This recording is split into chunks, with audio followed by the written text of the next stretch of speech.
Good morning, ladies and gentlemen. Thank you for joining us at ConspiracyCon 2002. I appreciate your being here. We've got a very, very good crowd here and a very, very good guest with a special introduction by a gentleman who gave last night, if any of you attended our banquet dinner, a very powerful tribute, a very heartfelt and emotional tribute to one of our lost soldiers, Bill Cooper. And that was given by his very, very good friend, Anthony Hilder, who gave an equally powerful lecture yesterday. I'm sure many of you saw that. Anthony Hilder wanted to introduce our next guest, and I think that's a great idea. I am going to then hand the podium over to him, and he will introduce Eustace to you. Ladies and gentlemen, with no further ado, Mr. Anthony J. Hilder.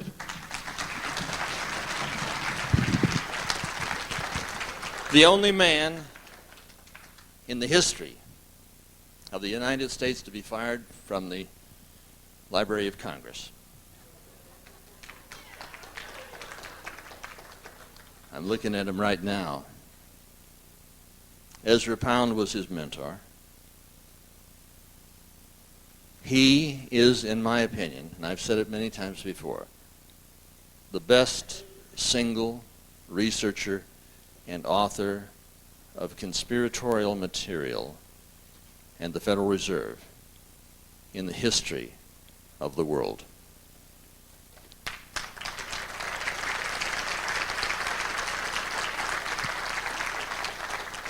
I'm looking at this guy over here. He looks much better this year than he did about 4 or 5 years ago when we were in Virginia Beach. He is a brilliant, brilliant man. He understands this conspiracy. Who's who, the names, the places, the dates, how it all stacks together to make this giant pyramid structure.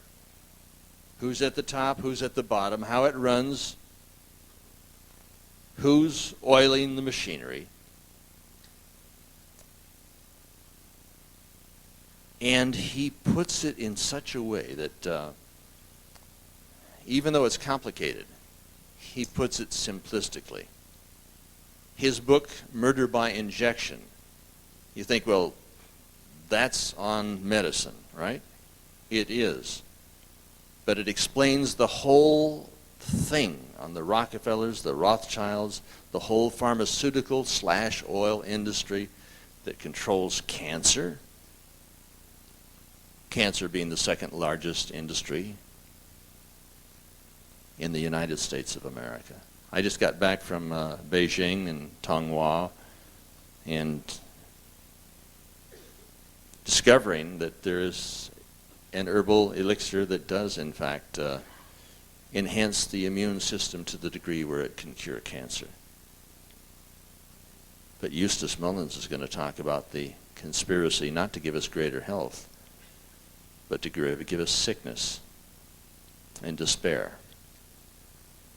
By understanding the bad guys, by understanding this pharmaceutical industry, by understanding the new world order,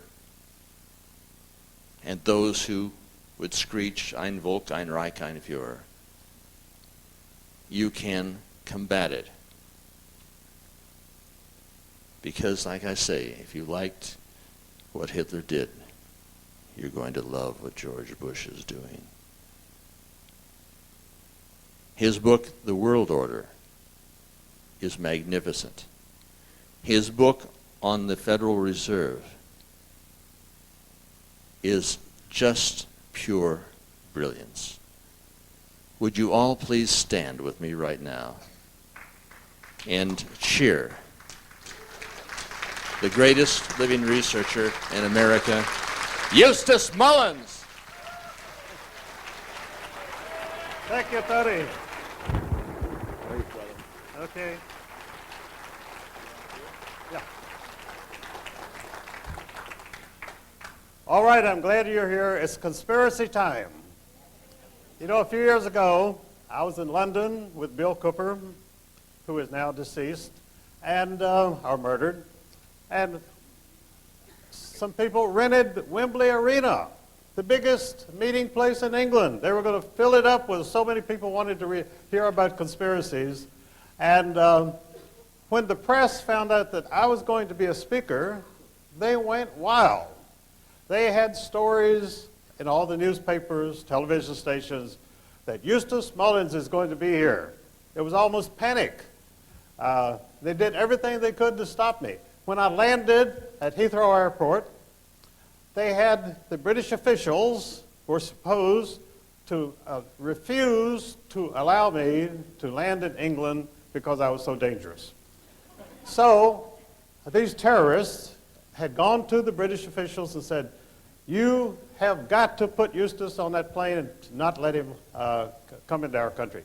So the British officials, who are not totally stupid, said, "All right, show us his record. Show us what he's done." And so there was nothing. They had nothing to show. I mean, my record was as clean as a baby's bottom. So the British officials said, "We cannot deport Eustace Mullins. He hasn't done anything." So I was allowed to speak. But they put on such a press campaign that they knocked down the attendance of this great meeting to about 1/10 of what it should have been. And so Bill Cooper and I spent most of the time in the bar because there wasn't that much going on. But I have run into a lot of opposition. I was run out of Canada 3 times last year because the press simply goes berserk when my name is mentioned. And the reason is quite simple. They know that I know the details of the conspiracy, and they don't want you to hear them. So they'll do anything to stop me from speaking. I was nailed in Chicago on the way up here. I had gotten on my plane in Virginia, flew to O'Hare to get the plane to San Jose, and I was standing in line. We were boarding the plane to San Jose, and I was pulled out of the line. They said, 2 guys said, "We need to give you a random screening." I said, "You don't screen people when they're boarding." I was screened already. They put me over, and they went through my bag. There was nothing there. They had me put my arms up, and I said, "Do I look like an Arab to you?" When I said that, they went berserk. There was a young black man and a young Hispanic man. And when I said this, they started screaming at me. They said, "Stop talking. Don't say anything. Shut up. Don't say anything." Then they called 2 supervisors. And one supervisor came from one side, one came from the other, right at me at a pincer movement, because I was obviously so dangerous, you know, that it'd probably take 5 people to subdue me. So they told these supervisors, they said, "He won't cooperate." And I said, "That's my bag on the table. You've got my bag."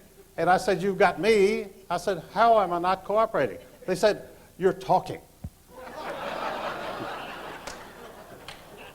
So I was afraid I'd miss my plane, and I got a little concerned, a little nervous, which I don't usually. I usually enjoy this kind of encounter. I've been going through it for 50 years, and it's sort of fun. But I guess they caught me on a bad day, and I started getting a little nervous. So finally, they waved me on. I got on the plane, sat down, and the plane started to take off, and I felt something wet, and I reached up, and my hands were covered with blood. All of this pressure. I had a little high blood pressure, which it never bothered me before. And suddenly, I'm starting off on a 4-hour flight with a terrific nosebleed. So that was upsetting in itself. So I forced myself to be calm. I sat back and made it all right. The bleeding stopped. But when you get that kind of nosebleed from high blood pressure, you don't know where you're going. Sometimes you have to go to the hospital to have it stopped. And so anyway, it subsided. But when I got here, I found out why all this attention. They had gone through my bags at O'Hare, and they had taken out a can of shaving cream. I always get the giant size because it's a lot cheaper. And for some reason, they think that the giant size shaving cream is a bomb. Well, they call it a shave bomb, after all. And I don't think these people have with their limited intelligence, they think that a shave bomb must be a bomb. I even ran into that in Japan a few years ago. We were taking a flight from Tokyo to Sapporo, and I was with 3 Japanese gentlemen, and they wouldn't let us on the plane. And I didn't understand what was going on. And finally, one of the officials held up a bag, my bag, and pulled out this shaving can, and he said it was a bomb. And so the Japanese people told him that it was theirs. They wouldn't say it was mine. They said it was theirs, and they argued with him, and they finally let us on the plane. But you just don't know how dangerous a shave bomb is until you run into officials. So when I got here and unpacked here at the hotel, I found out that my shaving can was gone.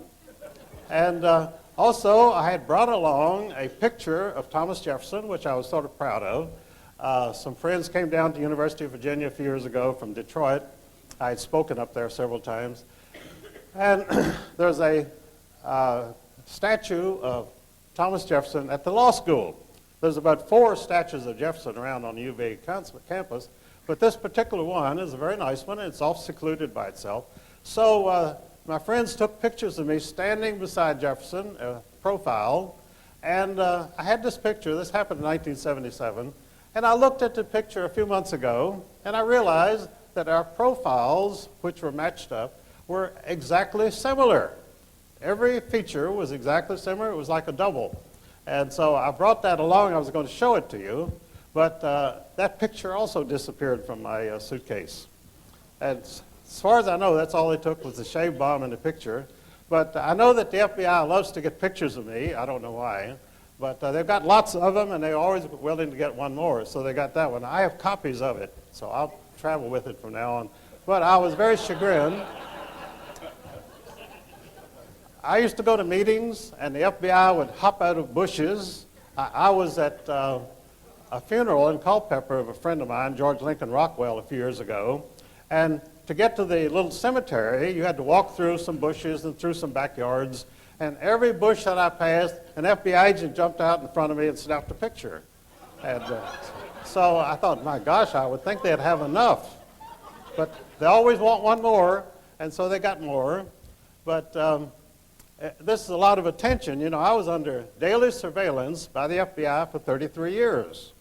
I used to come out of my apartment in Chicago, and there'd be 3 carloads of FBI agents parked in front of on Lincoln Avenue, right down the street from the Biograph Theater where they assassinated John Dillinger, and 2 blocks from the Clark Street garage where the St. Valentine's Day massacre took place. Very historic area. Although at that time, there was a dump. They hadn't rebuilt it. Now it's a tourist attraction. So whenever I came out of my apartment, they would very ostentatiously take off their speaker microphones from the dashboard and hold it up so I could see it, because this was supposed to intimidate me. Well, in fact, it was sort of flattering. I thought, this is my public.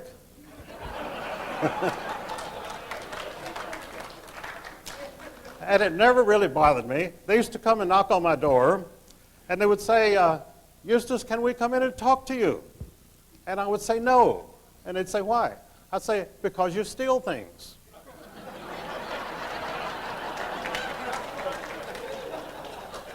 And then these agents would say through the door, well, if we promise not to steal anything. Because they were assigned to talk to me, they had to talk to me. And in fact, they waited outside of my apartment one day and chased me down the alley. They were calling Mr. Mullins, Mr. Mullins. And finally they came up to me and they said, we'd like to talk to you. And so I got in the car. I mean, I'm a very naive person. I got in the car sitting between 2 FBI agents, and we drove around. And they said, we only have one thing to ask you. Does anybody in the FBI owe you any money? Well, I was flabbergasted because I don't borrow money from anybody, particularly FBI agents. And so I thought very seriously. I said, well, no, I don't think so. And they kept insisting. They said, think hard. Doesn't somebody in the FBI owe you money? And I thought, well, no, not to my knowledge. In fact, nobody owed me any money, as a matter of fact. FBI agents are not. And so they finally went away very disappointed.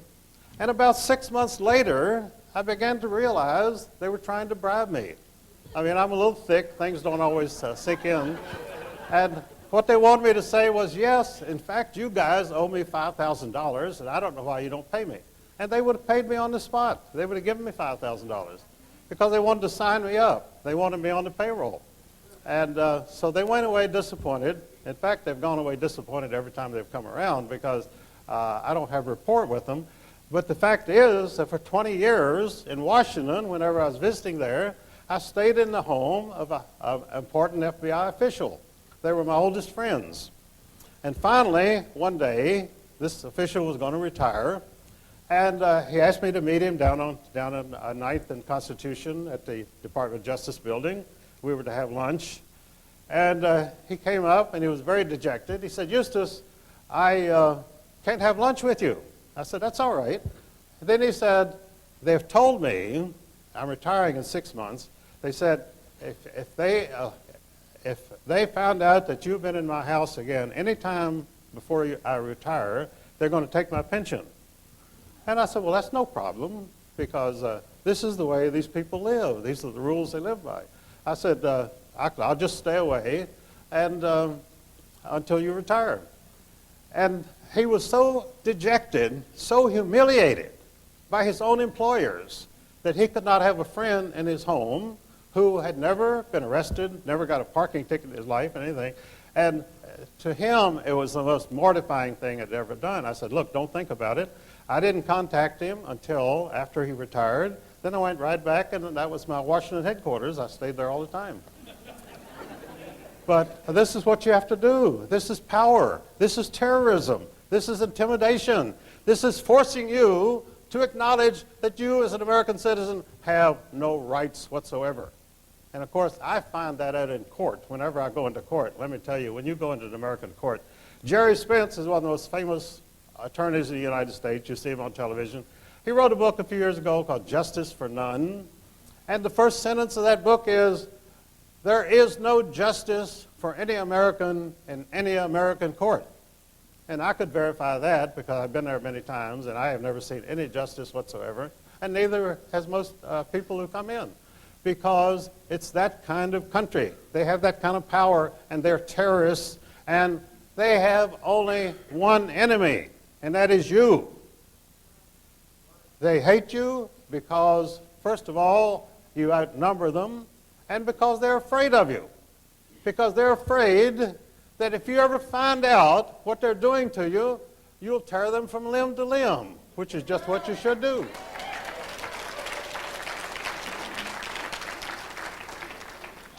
So it's a state of war, war of the government against the people.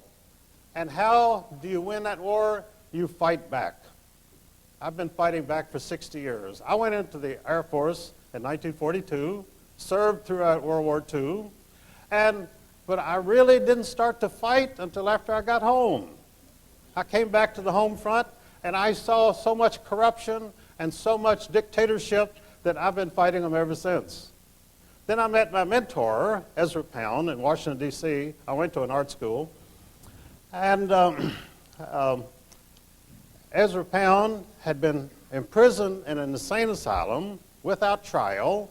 He served 13 and a half years without trial, the longest period of time without trial of anybody in American history. I finally got him out in 1958. And my record is a little unusual. I always considered myself a patriot, but my education was entirely sponsored by three men, all of whom were accused of treason. I went to Washington Lee University, which was founded by George Washington, which its president was Robert E. Lee, and they were tried for treason. They were not tried. They were accused of treason. They would have been hung if they'd been convicted. They were never convicted. Then Ezra Pound completed my education, was tried for treason, never tried for treason, but he was indicted. He was indicted by a man who knew all about treason, a man named Alger Hiss, a communist on the personal staff of Franklin Delano Roosevelt. And Alger Hiss was very upset about Ezra Pound. And he had the Department of Justice indict him for treason. And it was so ridiculous that they never dared to try him. So when they brought back Ezra Pound to Washington, D.C., flew him back, they said, how are you going to defend yourself against the charge of treason? Ezra Pound said, I will stand by everything I have ever said or written. Well, that was the wrong answer. That brought consternation. They did not want him. They want you to grovel. They want you to say, I'm wrong. That's what they did with Gordon Liddy. You know, Gordon Liddy refused to grovel, and he served the longest period of time of any of the Watergate people because he refused to give in. He refused to cringe and to say, I'm so sorry for what I've done. One of the ladies who came to see Ezra Pound at St. Elizabeth's Hospital was a very famous scholar named Edith Hamilton. And so Ezra Pound asked her one day, he said, now, Edith, you've been an active lady all your life. Have you ever regretted anything that you've ever done? And she said, no, I have never regretted one day of my life. And he said, neither have I. And I personally feel the same. If you have to regret something, you must have done something wrong. But if you're fighting for your country, you're doing the right thing. And you'll never regret it as long as you live.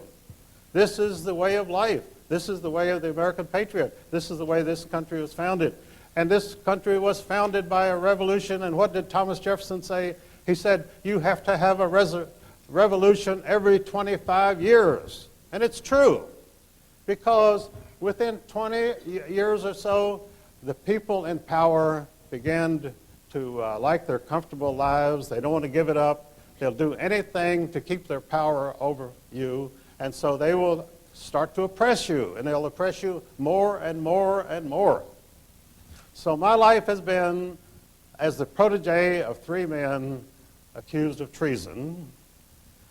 And I became the protege of other people. I became the protege of H.L. Hunt, the richest man in the world. And the reason H.L. and I liked each other, he was a very brilliant guy.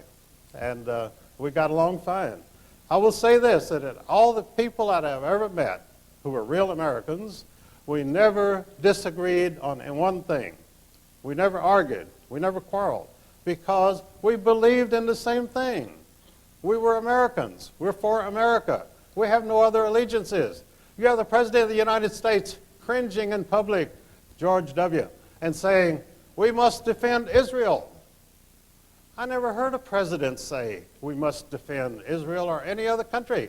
We elected him to defend the United States.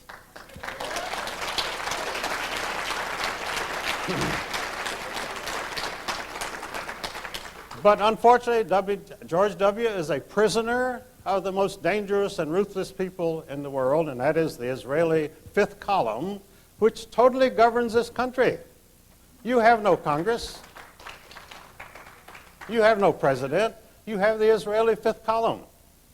And what is the fifth column there? A fifth column's function is to disrupt and destroy the country and make it the prisoner of a foreign government. And that's what these people are dedicated to doing. Kenneth Edelman, Richard Pearl, Paul Wolfowski, Billy Crystal, all these people are totally loyal and dedicated to the state of Israel. They hate America. They hate you. They would like to see you enslaved for the rest of your life, and they're doing everything they can to achieve that objective. So in my experience, there is only one thing to do, and that is to speak out and to go. I travel everywhere, and I tell people, this is Paul Revere time. This is toxin time. Sound the toxin. Let the people know the enemy is here, and we are ready to fight. And that's been the story of my life, and it's been a very interesting life and a very full life. And I've met so many wonderful people, and people like Ezra Pound who would work with me endlessly because they knew that I would carry the ball. And that's exactly what I have done. I started off in Chicago as a magazine writer, and then I went with a motor club, and we had a little newspaper which published bulletins, and every day I would call up the City News Bureau, which was a local reporter's outfit and give them bulletins for their papers. And one of the men I used to call was a young reporter named Walter Cronkite. And I always called Walter Cronkite Walter Crankcase because he was so full of oil. And Walter Crankcase became one of the most prominent correspondents. He is still today a director of Columbia Broadcasting System, CBS. Well, he was to be replaced by a classmate of mine from Washington Lee University named Roger Mudd, who also was a descendant of Dr. Samuel Mudd, who was accused of treason because he set a man's broken leg. And this offended some people in Washington, so they put him in prison for life. And so Roger became a very good journalist, didn't have a mean bone in his body, and he interviewed Senator Kennedy on his television program once.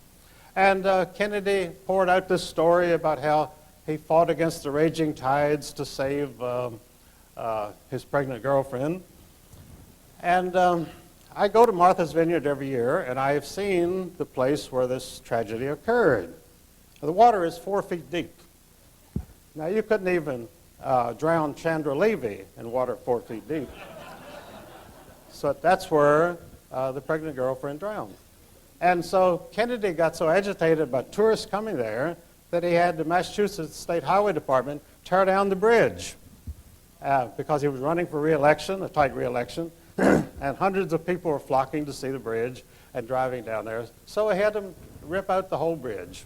I think they put it back now, but for about 5 years you couldn't even drive down there.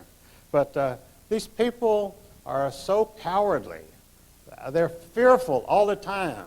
They don't enjoy their power because they're so afraid of you.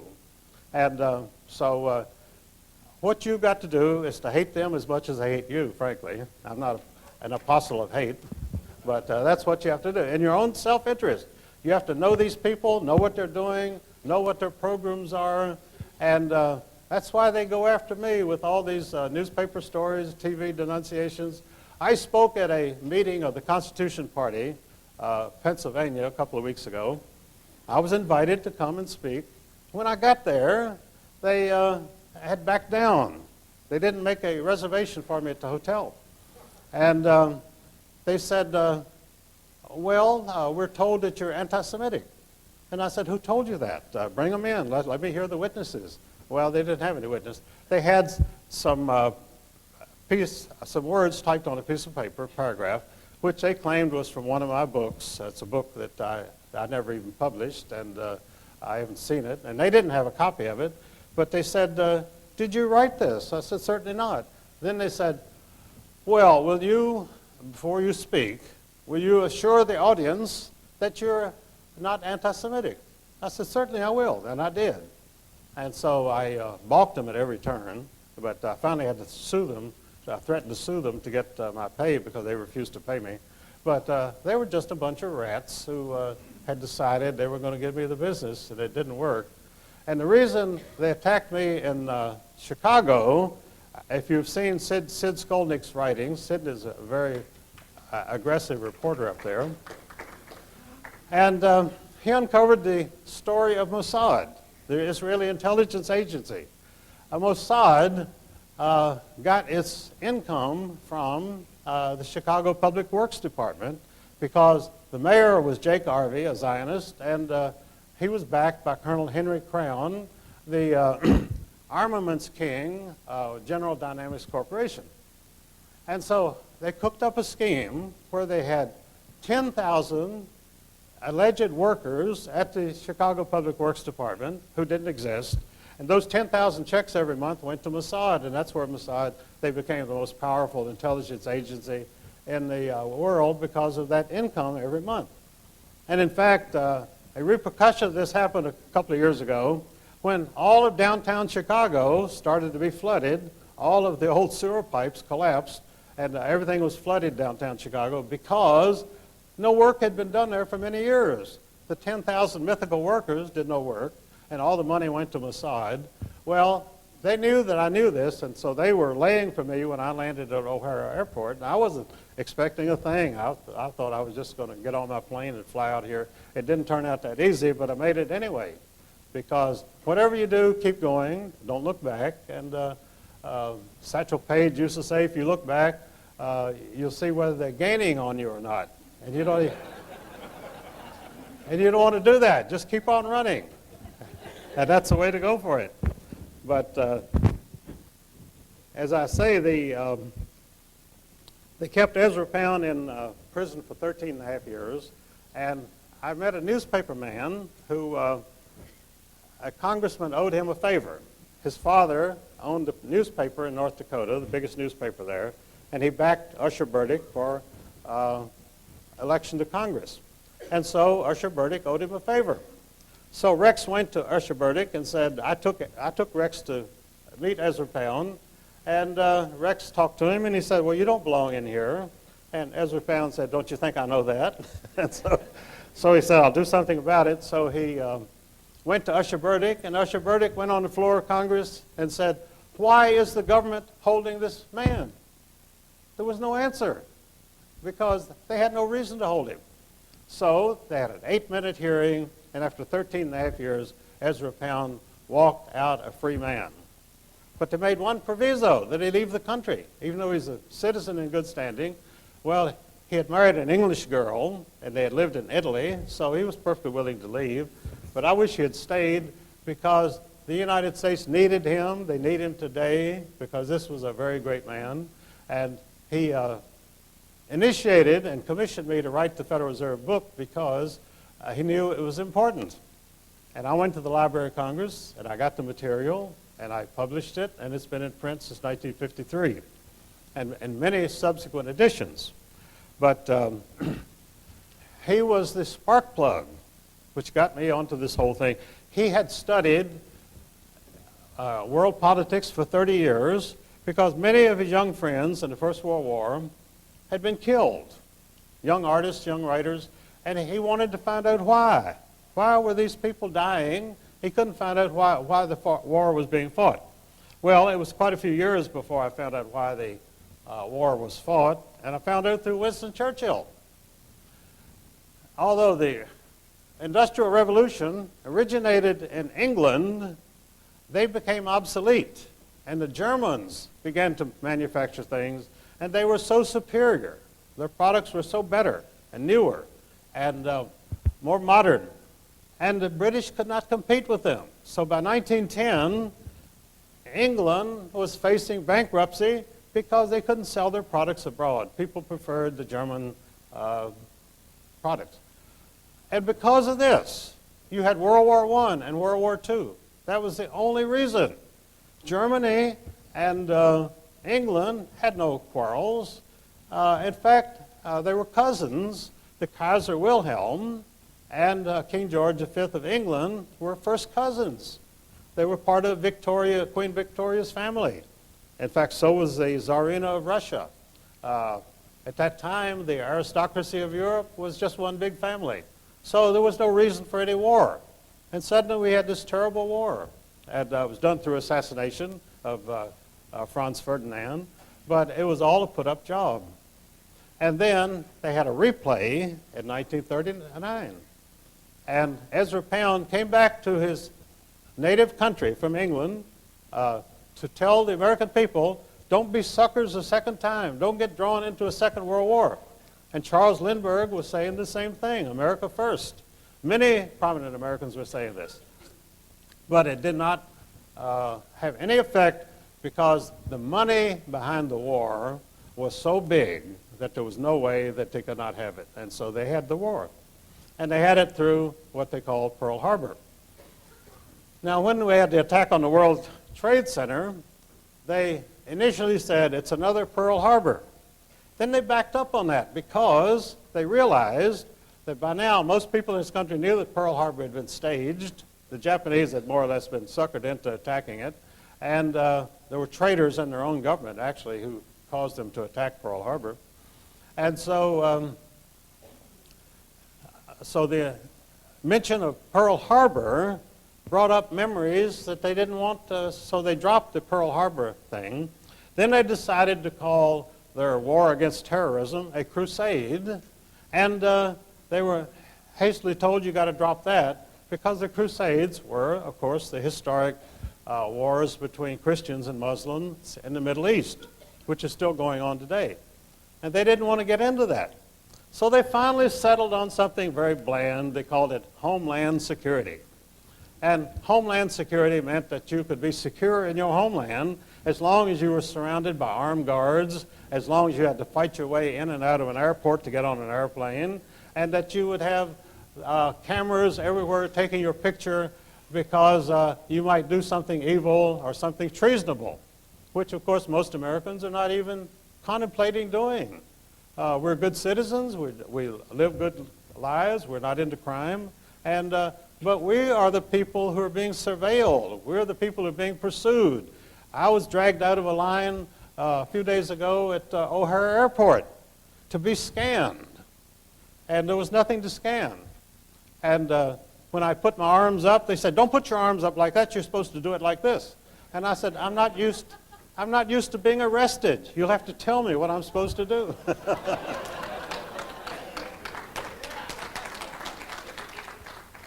And I almost had a small riot. I had these two inspectors, and then I had the two supervisors rushing at me. And you would have thought John Dillinger was on the loose, you know. Stop this guy. Stop him before he kills more. But I survived that, and I've survived many things. But as I say, the 33 years of FBI surveillance that I endured, I found very interesting, and it showed what the country has come to, because they have to fight phantoms. They don't want to fight the real enemy, because the real enemy is in the conspiracy, and they're running the show. So the conspirators are fighting you, and that's why we're here today. And in fact, I think Brian may have overlooked, he thanked a number of people about making this meeting possible, but I think he missed one, and that was Dan Rather. I think that you wouldn't even come here today if it wasn't for Dan Rather lying every night, and you have to come here to find out what's going on.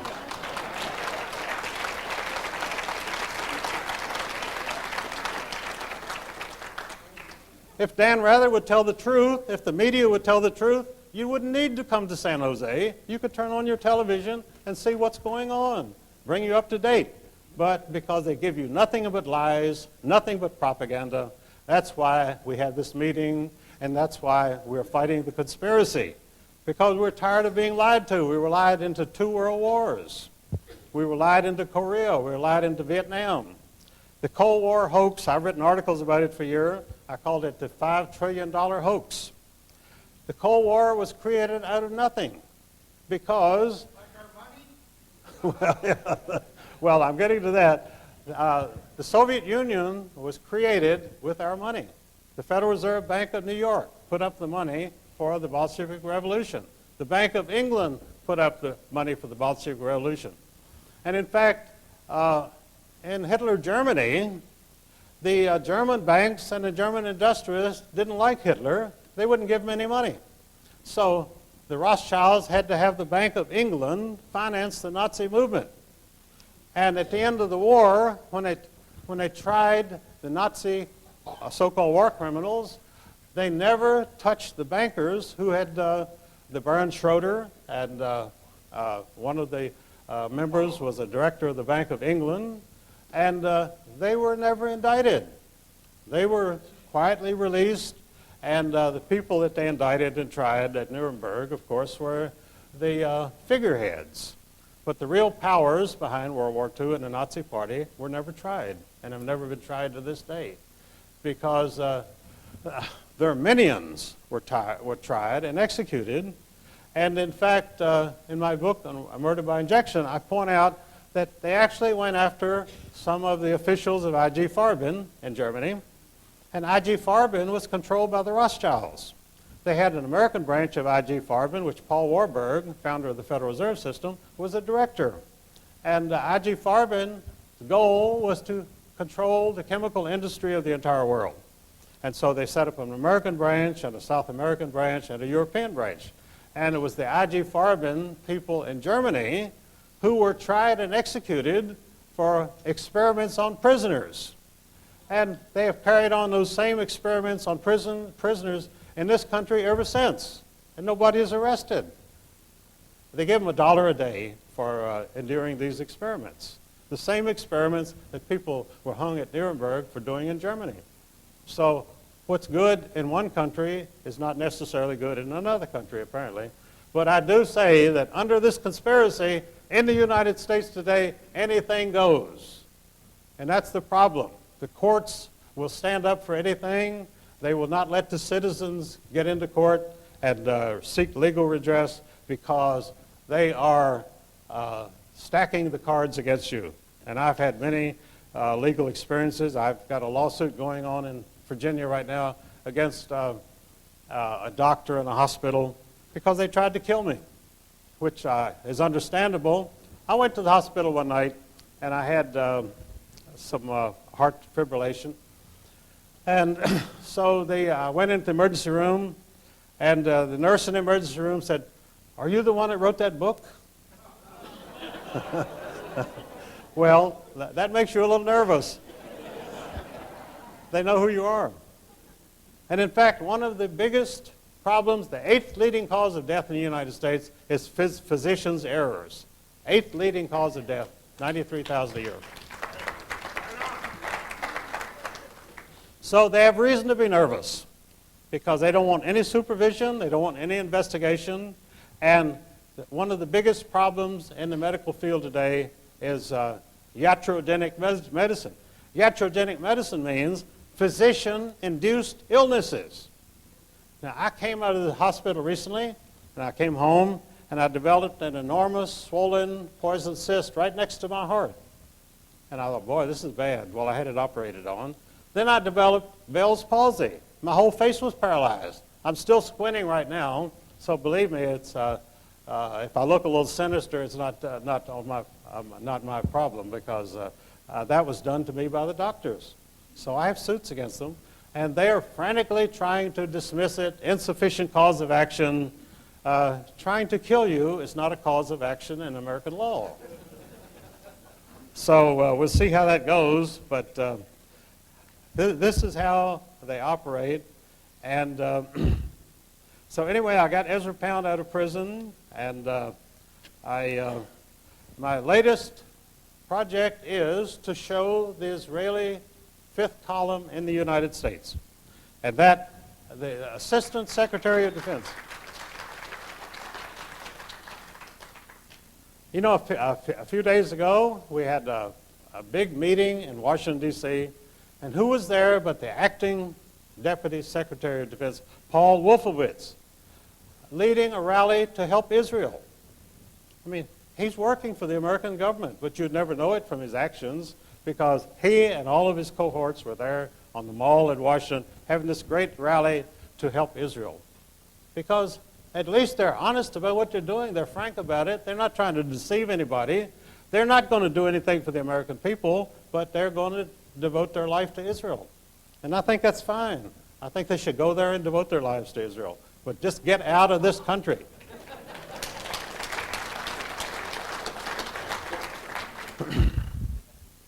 Now, after 9/11, by the way, you might have seen some commentary about the fact that the government, no one in the government wants to touch 9/11. They don't want any investigation. 11 days after Pearl Harbor, they had the first of 8 investigations going in Washington about Pearl Harbor.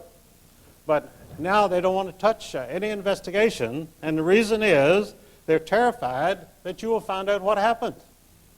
So no investigation. The Democrats and the Republicans are in accord on this, and President Bush is in accord on this, that there will be no investigation because there are too many unexplained stories. There is the disappearing plane which hit the Pentagon. They can't find any trace of it. And so it must have been a detonation of some kind. And of course the World Trade Centers. If you've ever seen demolition buildings on the television, you see how gracefully the thing sinks to the ground. Well, this is exactly what the Twin Trade Towers did in New York. you saw them sinking gracefully down. Now, an entire building does not sink down when a plane hits it. I don't care where the plane hits it, at the bottom or the top, but they were mostly at the top. But there again, now General Parton is a good friend of mine, and he was the explosives demolition expert for the United States Air Force. And he tried for months to testify in the Oklahoma City bombing. They wouldn't touch him. They wouldn't let him testify because they didn't want his expert witness testimony. Leading demolition expert could not testify about the Oklahoma City bombing because he had stated, and has stated many times, that the Oklahoma City bombing came from inside out. They parked this truck out front, which supposedly blew up the whole building, but it didn't make any hole where it was parked.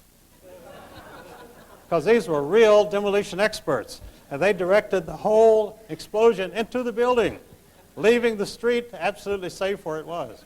You could have been under the street and you wouldn't have been hurt. So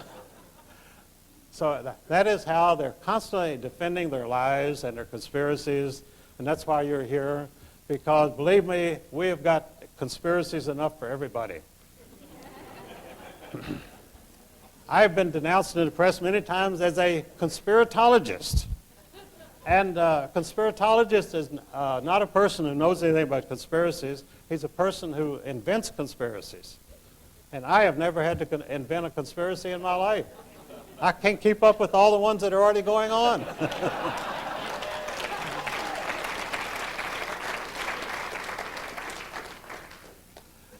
But conspiracy itself is apparently the American way of life.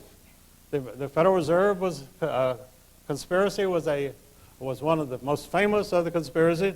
My book on the Federal Reserve System for about 20 years, I published editions of it under the name The Federal Reserve Conspiracy, because that's what it was and that's what it is. And I'm the only person who ever called it a criminal syndicate. I said the Federal Reserve System is not federal, no more than Federal Express. It has no reserves. It doesn't need any reserves because they can print all the money that they want. Why, if you've got the printing presses going, why do you need reserves? And it's not a system because it's a criminal syndicate. These people conspired to rob the people of the United States. That is a criminal conspiracy. You can't, under law, you cannot define it any other way. And of course, no one has ever indicted the Federal Reserve people or pursued them legally on this because you can't get into the courts. When you go into the court, who is sitting there but the judge? I had a judge. I sued the Anti-Defamation League for $100 million a few years ago. And I went before the D.C. court in Washington, D.C. And this is down at 3rd and Pennsylvania Avenue. When I used to walk, my friend George Stimson, the founder of the National Press Club, he would walk home down Pennsylvania Avenue in the evening to Capitol Hill, where he lived in a little hotel there. And we would walk by two buildings. One building was the Masonic building, and the next building was the Standard Oil building, Standard Oil office building. They were fairly modest buildings because they had limitations on how high the buildings could be. And we would walk past these two buildings. They were the most two prominent buildings on Pennsylvania Avenue. Well, they finally realized it was a little obvious, so they tore them both down and they built a big new courthouse at 3rd and Constitution, and that's the federal courthouse. That's where I went with my lawsuit. Well, the judge that they assigned to me was named Judge Harold Green. And Harold Green was the one that broke up the American telephone system because the people in Russia were always complaining to the United States that we had such a wonderful telephone system and they had a lousy telephone system and it made them look bad. So Judge Harold Green decided, well, if we want to get along with the Russians, we've got to make our telephone system as bad as theirs. I mean, these people have odd ways of thinking. It's very difficult for you to follow their line of thoughts because they're insane. Criminally insane. And as I say, I got my education in the insane asylum under Ezra Pound, so I know all about it. I went to 4 of the best universities in the United States, and I didn't get any education. And we were all veterans, and we would have meetings at night, and we'd say, what's going on? we're not getting any education here at these famous universities, and they didn't know what to do about it. They were very concerned, and the professors were all like scared rabbits. They were scared to death. They were scared to open their mouths. And, you know, we were fighters. We were young people, and we were willing to fight. And we could not understand why these professors, who had very secure positions and lived well, were so scared. They were always scared. They were scared rats. And they're scared rats today. And that's because they do not stand for anything. They have no character. They have no backbone. And they won't fight for America. So we would have these meetings and wonder why we weren't getting any education. And I finally left the university and went to Washington to go to art school. I said, I might as well study art. I can't learn anything at an American university. In fact, in my biography of Ezra Pound, I stated that no one is so cut off from learning as a student at an American university.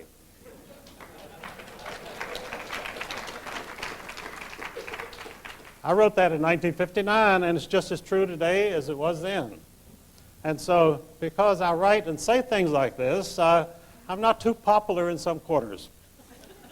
But that doesn't bother me because I'm not looking for popularity. I just want to tell people the facts and let them, I want to give people information so that you can act on it. Because one person alone cannot do it, but the American people are a sleeping giant, and we're beginning to wake up, and I see it every day, everywhere in this country. We're fed up. We realize that we've got to put an end to these lies. We've got to put an end to this corruption. We've got to put an end to this treason. We cannot have a foreign fifth column running the government of the United States. It's as simple as that.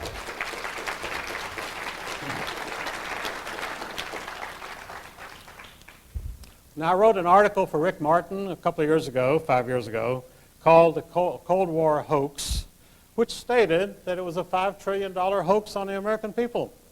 And that was verified by one of the leading Israeli fifth columnists, a editor named Norman Podhoretz, who edits the Commentary magazine in New York City for the American Jewish Committee. And in his autobiography, he boasted that the whole Cold War was created out of nothing, simply so that the United States would have an enormous defense budget and we could furnish all of our military equipment to Israel so that they could fight the Arab nations. That's what it was all about. The Cold War was about Israel. It had nothing to do with the Soviet Union. And of course, the Soviet Union was being supported by the American taxpayer since 1917. That's all in my book, all documented, never been challenged by anybody. Do you know, in 50 years, I have never been able to get anyone to debate me. And I love to debate. I'd like to debate for hours. Let the other person give their opinion, their documentation. I'd like to hear it. I'd like to challenge it. They will not do it. I have appeared at debates where there would be an empty chair. Someone was going to debate me, but they didn't show up. I appeared before the Fairfax Republican County Committee, which is a very important committee in Washington and Northern Virginia. And in fact, they were the ones that actually got Reagan nominated for president. And so we were going to talk about the Federal Reserve System, and an official of the Federal Reserve agreed to appear, named Robert Stern. Well, he did appear, and we debated, and that's the only debate I ever had. And 6 weeks later, Robert Stern had a Washington heart attack. So nobody's ever debated me since because I guess they realize it's just too damn dangerous. But I've seen so many things like that happen. And as I say, the Cold War was totally phony because we had created this demon, this monster, which did not exist. Russia was and is and always has been a third world nation. One reason for that, the reason communism was imposed on Russia was it was the richest nation in the world. The Tsar of Russia was the richest man in the world. He controlled wealth which was unimaginable anywhere in the world. And because of that, his cousins in Germany and England, who were the kings of Germany and England, hated him, envied him. Rich people have a lot of envy. They can't stand to see anybody who has any more money than they have because it just kills them. They can't even live. They say, that SOB has got 10 times as much money as I have. And they can't sleep at night. It's just something they can't get over. So they murdered the Tsar and took his money. And in imposing communism on the American people, which was done by the British Secret Service, by the way, the Russian people had no part in the Russian Revolution. Didn't even know what was going on. It was done by the British Secret Service, working for King George. So they took all of Tsar's gold, and they shipped it to the Bank of England and to the Federal Reserve Bank in New York. And that left the nation, the new nation of Soviet Russia, with no money. So we had to start sending them money right away because their money was in the Federal Reserve Bank of New York. So the American taxpayers had to make up the difference. That's the way things work. It doesn't, I don't know if it makes any sense or not, but that's the way it works anyway. And so the Russians had no capital, no gold, and so they've been supported by the American taxpayer ever since. We have had relief missions to Russia in 1917, 1919, 1921, and J.P. Morgan Company became the biggest supporter of Soviet Russia. Dwight Morrow, who became the father-in-law of Charles Lindbergh Jr., was their biggest supporter, J.P. Morgan. Now, the communists were supposedly, they hated capitalists and they hated banks, bankers. But yet J.P. Morgan, the most famous banker in the world, was practically the sole supporter of the Soviet Union. And for many years, only 2 people could land at Moscow airport without permission, flying any time. They were Armand Hammer, founder of the Communist Party of the United States, and David Rockefeller, who may be the real founder of the Communist Party, I don't know. But anyway, Armand Hammer had the title and David Rockefeller had the money. They could land at Moscow airport without getting shot down, but no one else could. If they approached the airport, they'd be shot down immediately. So that shows you who the real power is. In 1936, a member of Paul Warburg's banking firm, Otto Kuhn Loeb and Company in New York, which was a Rothschild operation, he landed at Moscow airport. And Stalin himself, the ruler of Russia, who murdered 1 million people a year, came out to visit him, came out to welcome him, and practically groveled before Otto Kuhn, a little Jewish banker from New York, because that's where the real power was. Stalin had power in Russia, but he had no power anywhere else.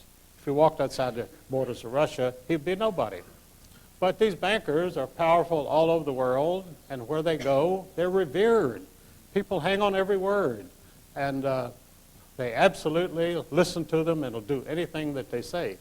And that's the kind of world we have because the money people exercise the reins of power. And they can call themselves democracies, they can call themselves fascists, they can call themselves Nazis or communists, but they're all the same people.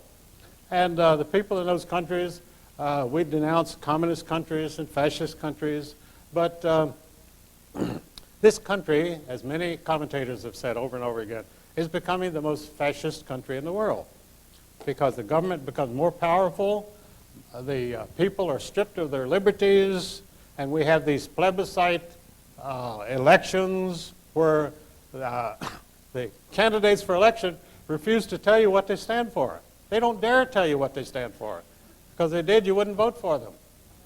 So this is what we have, the plebiscites, and we used to denounce the Nazis during the 30s for having plebiscites where people would vote for their nominated candidates and they really had no choice. And we have the same thing. But the Cold War itself was the greatest travesty of all time because there was never any war between Soviet Russia, this great menace which was about to crush the United States, and the roads were collapsing. Paul Roberts and other economists visited Russia during the 1960s, 1970s, and they were appalled. They said, this is a third world country. Why are we afraid of this country? Because the American people were not informed of this. They were told how the Soviet economy was booming, the Central Intelligence Agency was doing its job, which is to sell propaganda to the American people for whatever government program is going on.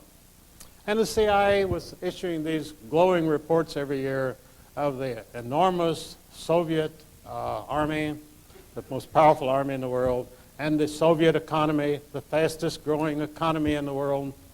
And we were reading this. These were official CIA reports. They'd give them to Congress, and Congress would say, now we've got to increase our defense budget again.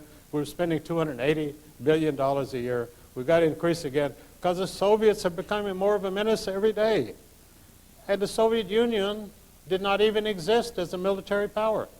They finally went into Afghanistan, and a few tribesmen in Afghanistan crushed them, and the whole country collapsed. That was the end of communism, because they went into Afghanistan. So it was obvious that they would never have attacked the United States. It wouldn't have lasted 2 days. But this is the sort of misinformation that you get from official sources. And because of this kind of information, we do not know what's going on. We have to make decisions about our country when we don't have the facts. We have no information. That's why you're here today, to get your information, because you don't get it from the press. You don't get it from Dan Rather. All he's doing is carrying out the government propaganda. And we don't need any more propagandists. We want the truth. And that's why we come here. And this is a growing sentiment throughout the United States.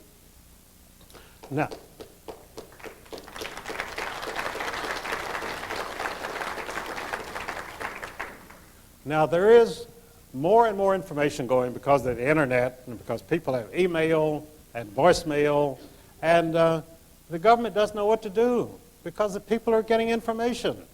They're not depending on the CIA. They're not depending on the FBI. And this puts them up the creek because they have to now reorganize their programs because you people are finding out what's going on. You're finding out the motivations behind all of these mysterious foreign policy adventures, NATO, going into Somalia, going into Haiti, bombing Yugoslavia. You know, the old Nazis must have felt real good about bombing Yugoslavia because Hitler had this ambitious plan for bombing Yugoslavia into rubble during World War II. And those plans were interrupted by his war against Russia, so it never happened. So along comes NATO many years later and absolutely carries out the Hitler plan of bombing Yugoslavia into rubble, which Hitler had come up with in 1942. It took them a few years, but they got it done. And that's the whole story of the bombing of Yugoslavia. It was the Nazi program. And in fact, NATO is the Nazis of today. And I was told this in Japan, of all things. The granddaughter of the last emperor, Meiji Emperor, told me this. And she had gone to Yugoslavia to talk to Milicevic and to tell him this. And he knew it. That's why he's on trial today. He's on trial because he opposed the Nazi bombing of Yugoslavia by NATO. And so he's on trial for his life as a supposed war criminal. And I don't know what happened in Yugoslavia, and I don't think anyone else will ever know. But you haven't heard much about his trial lately because things disappear from the press. It's very interesting. They have an arch criminal, and they're going to have a trial, and they're going to wreak vengeance on this terrible criminal. Then suddenly it all kind of fades away. Nothing happens. You remember the great furor about Anthrax after 9/11. Well, Anthrax was the greatest danger in the world. Everybody was talking anthrax, and a senator said he got a letter with some anthrax in it and so forth. And we were supposed to be terrified of anthrax. So I wrote an article for Rick Martin, which I titled, "Anthrax is as American as Apple Pie."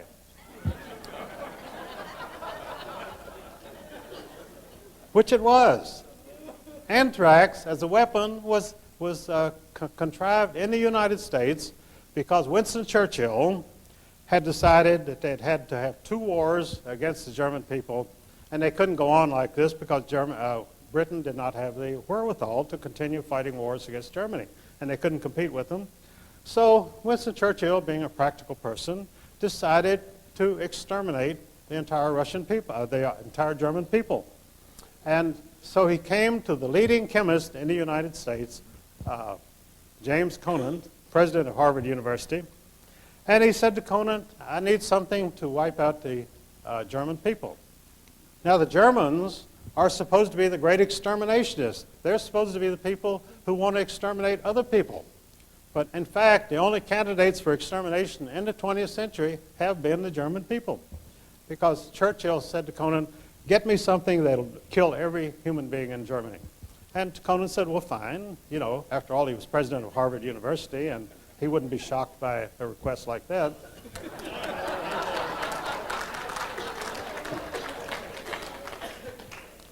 So he finally told Churchill, he said, I think anthrax would be the thing to do it.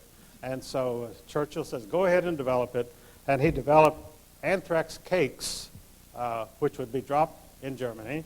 And it would be fodder for animals, which was impregnated with anthrax. And the cattle would eat this, and then the people would eat the cattle, which the Germans would eat the cattle, which were now heavily impregnated with anthrax, and they would die slow, agonizing deaths. Well, this seemed to be just the right thing. So they made 5 million of these anthrax cases, and they were going to drop them in Germany. But then the war ended. The Germans quit on us, and so they never had a chance to exterminate them. So these 5 million anthrax cakes were stored in England for many years, and finally, in the 1970s, they realized they had to get rid of them, so they burned them. So here you had clouds of burning anthrax going over England. I don't know how many people that killed, because nothing was ever said about it. And so then we heard nothing more about anthrax until suddenly they said Saddam Hussein of Iraq has anthrax. Well, if he had anthrax, it came from the United States because we were the only people that produced anthrax. But nothing was said about that. So all of a sudden, we had this terrible weapon which we had to be fearful of anthrax. And the papers were full of it, the news programs every night, anthrax, anthrax, anthrax. And this went on for months. And then when my article came out about anthrax as American as apple pie, anthrax disappeared from the news. How long has it been since you've heard of anthrax? They'll mention it once in a while in a passing, but the great campaign of anthrax was abandoned because I had exposed the fact that James Conant had worked on it right here during the war at Fort Detrick, Maryland. Same place they developed AIDS, by the way. They're very active at Fort Detrick. They come up with a lot of stuff. And so they just had to give up on the anthrax because they were using the anthrax scare to also have a new smallpox scare. They were saying that the bioterrorists not only are going to give us anthrax, but they're going to spread smallpox. So they had 17 million decaying doses of smallpox vaccine, which they wanted to get rid of. So the government was going to inject these with 17 million Americans with these doses, which were probably, they admitted a lot of them would be fatal because they were no longer usable. And they finally had to abandon that. But the pharmaceutical companies were dead set on going ahead with the great smallpox vaccination, which never happened because the risks were too great. They would have killed thousands of people. So they had to abandon that. And of course, I say they abandoned the great anthrax campaign. But these things disappear very quickly from the news. You never hear it again. None of your commentators will say, whatever happened to the great anthrax scare, whatever happened to the great smallpox scare. They simply go on to other things because they have new programs coming up all the time. And it's a corporation mentality because we have a corporate state, and corporations develop programs to promote this and to promote that, and every employee has got to get behind this 100%. And if you have any laggards who say, well, I'm a little dubious about this, they're out the door before they know what happened to them. And that once you get out on those terms, you don't get employment anywhere else. Because when you leave one corporation, if you don't have a recommendation from them, you can't go to another corporation and get a job. That's how they operate. So another thing that I wrote about recently was called the $6 trillion robbery. Now, the $6 trillion robbery was the Great Recession of 2000. Between March and November of 2000, Alan Greenspan, chairman of the Federal Reserve Board of Governors, finally brought about the recession that he wanted. It took 6 rapid interest rate increases to bring the country and the economy to the point of collapse. 6 increases before he could do this. Now, during the great boom years, what they call the new economy, Greenspan had initiated 22 measures over the years at the Federal Reserve Board to increase the flow of money, increase the supply of money. And so the stock market boomed, and the prices kept going up and up and up. And so then one man, supposedly, of course he doesn't do it alone, Greenspan was told it's time to have a crash. So he started initiating these interest rate increases. And the financial commentators said, why is he doing this? And Greenspan said, there's the threat of inflation. And the Wall Street Journal said, there is no inflation. And he said, yes, but there might be. Some point in the future, we may have inflation. So we've got to act now promptly so that this inflation won't develop. And so, and of course, it was all fake. Everything these people do is fake and lies. They have no background whatsoever for it. Milton Friedman has said for 50 years that the Federal Reserve has caused every financial problem in this country since it was initiated in 1914.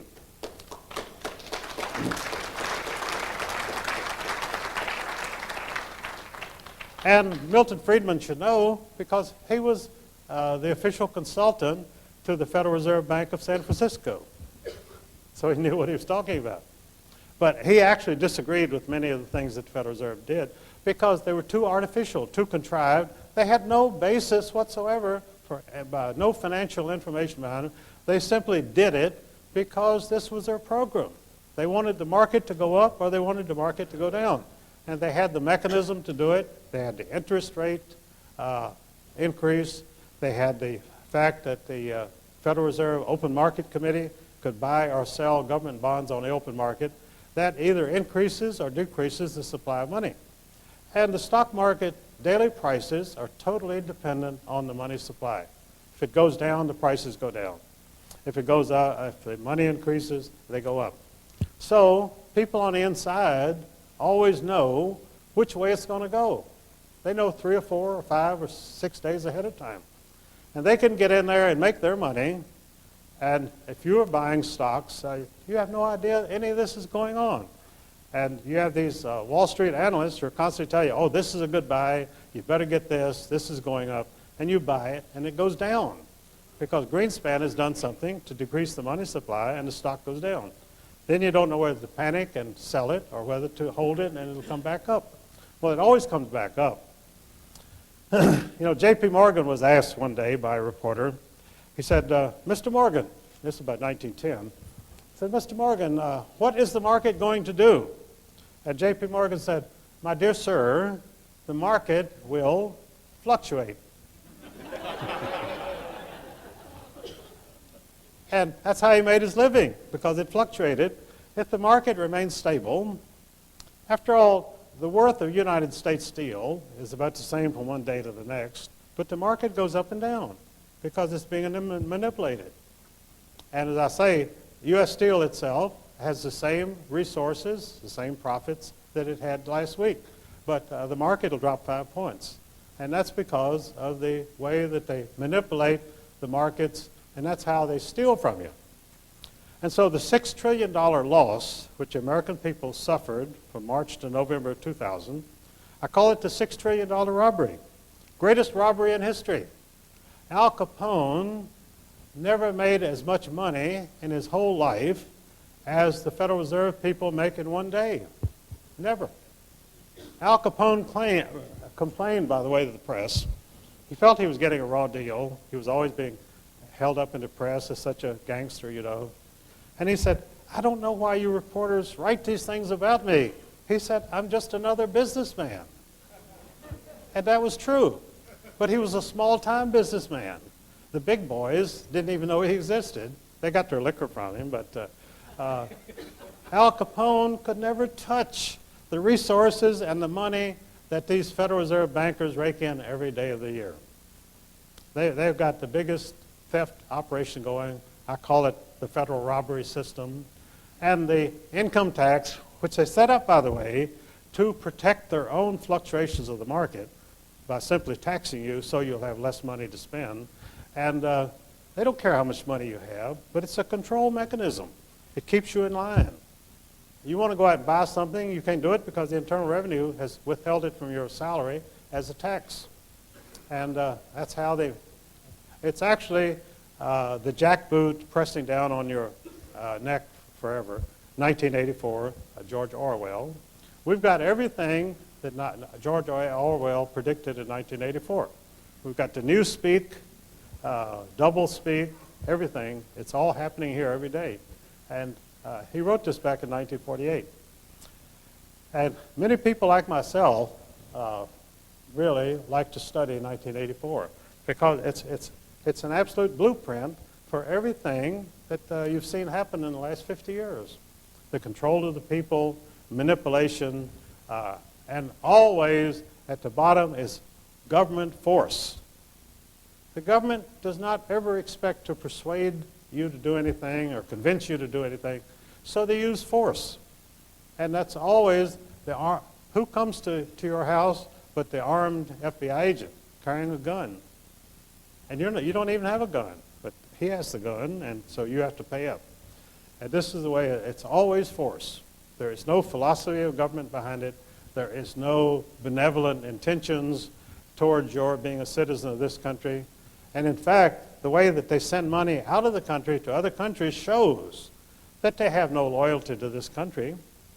I have, for years, stated that on the income tax deductions, they should not be allowed to deduct anything that's sent out of the country. I mean, if you want to give money to a charity in the United States, that should be deductible. But if it goes out of our borders, it should not be deductible. If you want to send money to England or Israel, that's fine. But why should the other taxpayers have to pay up in order so that you can do this?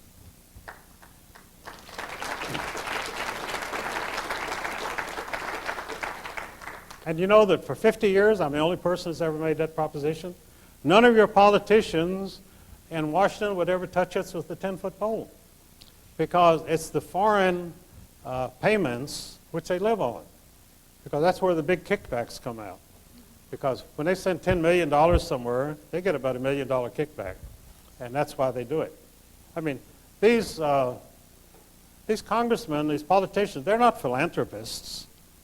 John D. Rockefeller was supposed to be a great philanthropist, but all of the things that he set up as great charities were actually part of his business enterprises. And at his charities, he developed the business products which became his most profitable operations. Everything the Rockefeller Foundation has done has been strictly business. And the medications, the hospital taking over the medical profession in 1913, at the same time he got the Federal Reserve System going, was all intended to make him more money. Because that's what he was in business for, to make money.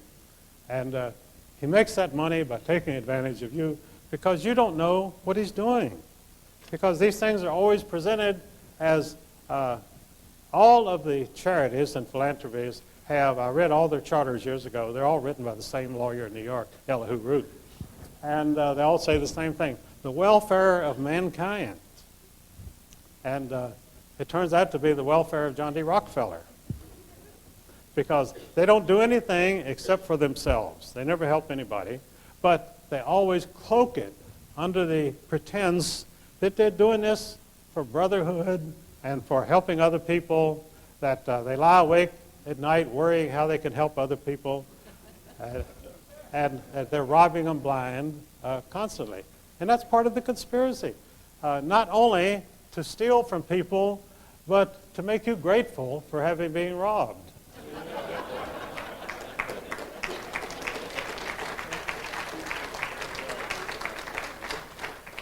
And it takes a real philanthropist to do this.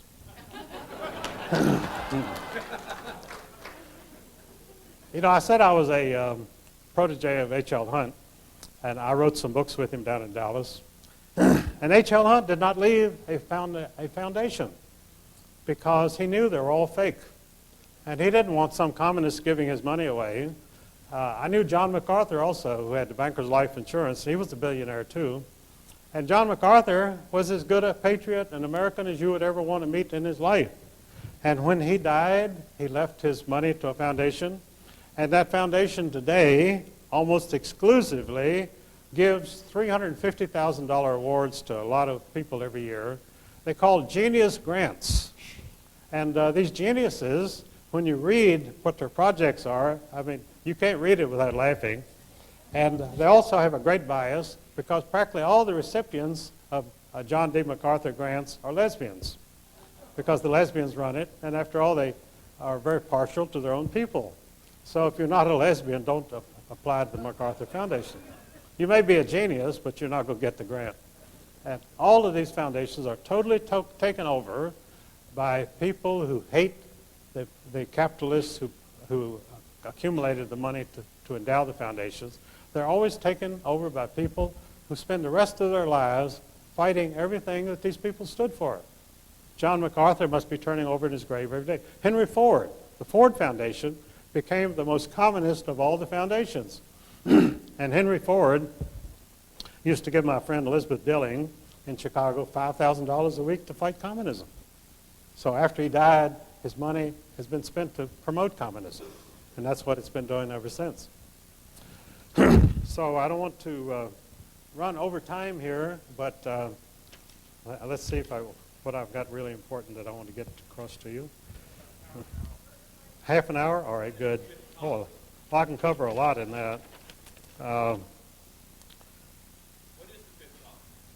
Pardon? What exactly is the fifth column? Oh, well, I want to talk about the reign of terror. Now, what we're seeing take place in this country today, the sort of thing I went through at O'Hare Airport a couple days ago, terrorism. By the way, these two inspectors who were giving me such a rough time there, and I told him, I said, look, I don't understand this. I'm not a terrorist. And this little Hispanic boy said, well, this is not about terrorism. And that was stunning to me. I mean, here I was being scanned and pulled out of line in the airport, and he said, it's not about terrorism. But it was about terrorizing me is what it was about. But he wouldn't say that. And this whole thing, by the way, see, we had the American Revolution without terrorism. Because these are real patriots fighting for their land, fighting for the land that they love. And the place where I live in Virginia, the Shenandoah Valley of Virginia, and Thomas Jefferson's Monticello just across the mountain, I saw studies recently that it was these Scotch-Irish Presbyterian people who lived right there in the Shenandoah Valley who were the actual instigators of the revolution. They were the ones that wanted to fight. And they started the fight, and that became the American Revolution. Started right there where I live in Virginia. So that's probably why I'm out traveling in the country today, carrying on the revolution. That's what my people have been doing for 200 years.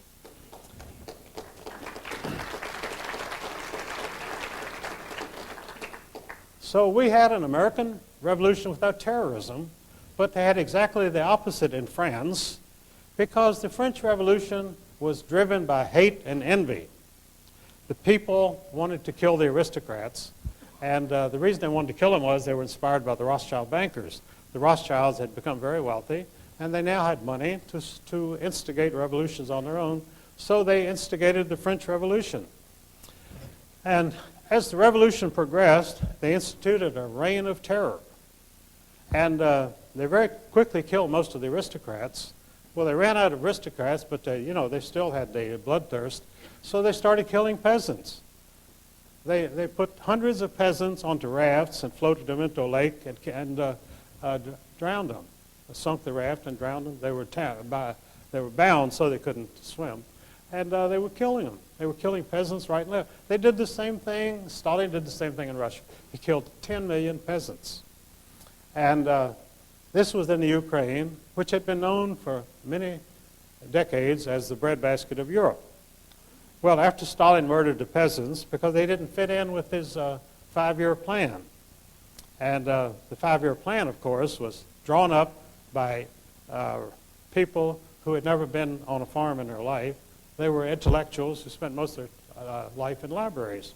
So they drew up these ambitious 5-year plans, and the peasants didn't fit into it, so they massacred them. Then they had no wheat, because obviously these commissars in Moscow couldn't go out into the fields and plant wheat. They wouldn't know a wheat seed if they saw it.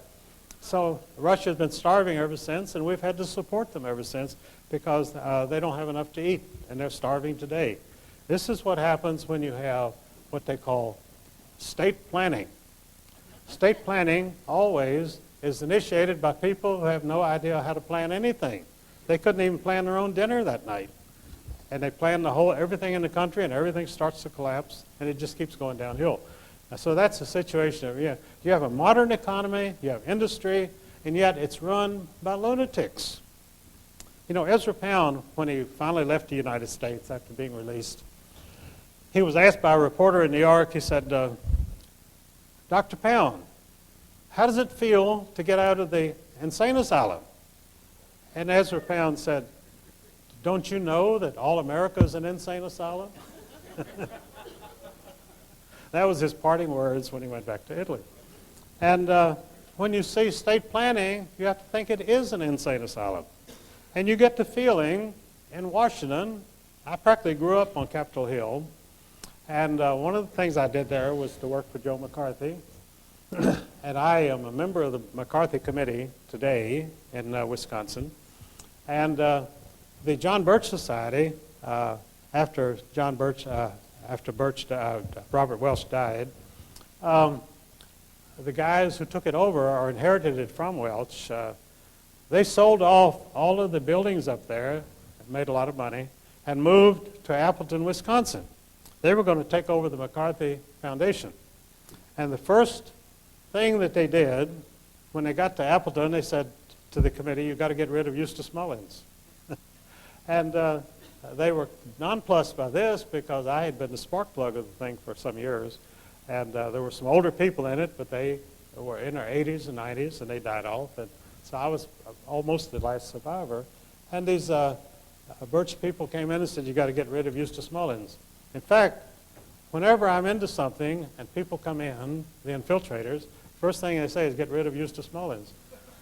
And the only reason is because they can't control me. They have no control, no leverage whatsoever. Because I'm going to speak the truth, and that's the only thing I'm going to speak. So, obviously, this is the great stumbling block. Before they can go on with their ambitious plan, they have to get rid of me. And they always try. They work very hard. I think I mentioned, too, earlier, and I should have gone back to it, was that when I filed this $100 million suit in the federal court in Washington, D.C., down at 3rd and Pennsylvania Avenue, Judge Harold Green was placed in charge of it. Well, I didn't know it at this time, but I found out later that Green, a very secretive individual, was a German Jew named Grunhaus. His name was Hein Grunhaus. And he came to the United States in 1943.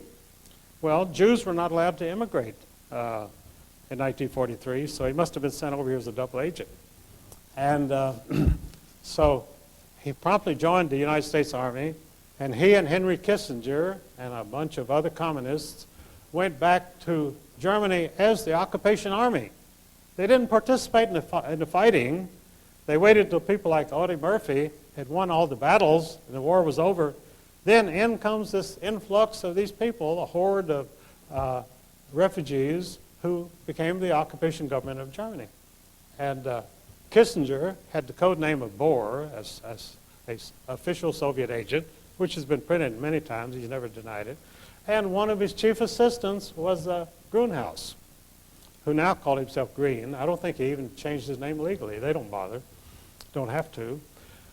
So Green came back and joined the Justice Department. He authored the Voting Rights Act of 1950, the Civil Rights Act, and became one of the most influential people in Washington. So they made him first a Superior Court judge, and then Lyndon Johnson put him on the federal court in Washington.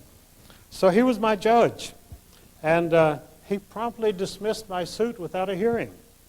And so I took it to the appeals court of District of Columbia, and there was another judge named Lawrence Silberman, also Jewish, and he promptly upheld Grunhaus's dismissal of my suit. He had been appointed by Nixon, Silberman. He's still there. So Grunhaus had given one interview in his life, and in that interview, which I found, he admitted his name was Grunhaus, and he now called himself Harold Green. And this was the only time that he ever gave an interview throughout his whole career. He died 2 years ago. So here, Heinz Grunhaus, a German refugee, is dismissing my suit without a hearing because he didn't want me to have a hearing. I have been denied jury trial in every lawsuit I've ever filed in this country, every time. And the Constitution guarantees you a jury trial. And I stipulated at every court case I ever filed that I would have a jury trial. I've never had one to this day. Because the judges feel like they can do what they want to. And as Jerry Spence said, there is no justice in any American court for any American today. And it's true. Go to court and see how much justice you get. I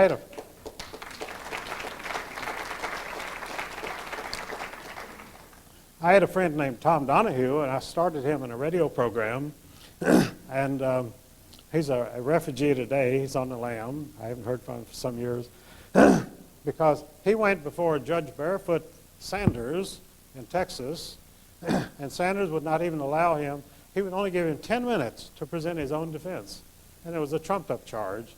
And so they sentenced him to 8 years, and then they allowed him to walk away because they didn't want to keep him anyway. So he's hiding out somewhere here in California, probably. I couldn't say where, but I haven't had feelings out here. And I've had a lot of people who had to go on the lam. Tupper Saucy was another friend of mine. He was on the lam for 5 years. Finally came back and did a year in Atlanta, and he's out now.